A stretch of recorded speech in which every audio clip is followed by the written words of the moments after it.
Aha, bax. Glue nədir uşaqlar? Yapışqandır. Aha, yapışqan sayılmayan isimdir, düzdür. Digər tərəfdə də verib firmly. Firmly zərfdir. Tamam, biz bilirik a little'dan sonra hansı dərəcə gəlir demişik? Sadə. Pa, Adi. akademik danışdı. Müqayisə.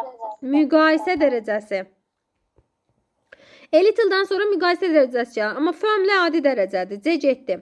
Enough'ın sifət zərfi ilə işlənməsi necə idi? Sifət zərf plus enough, enough plus isim. Yəni ki, sifət ya da zərfdən sonra işlənir enough, əvvəl yox.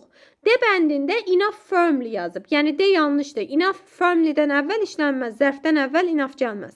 C-ni çıxmışam, D-ni çıxmışam, qaldı digərləri. İndi nə deyirəm? Deyirəm ki, B ilə Y-də birinci tərəfi little less, yəni az ifadə eləyib. İkinci tərəfi çox, daha çox bununla ifadə eləyib. A bəndində isə hər iki tərəf çoxdur. Zaten fərqliliyə görə A bəndini götürərsən, həm də məniyə bax. I put a lot of glue on the surface so that the pieces would stick very firmly.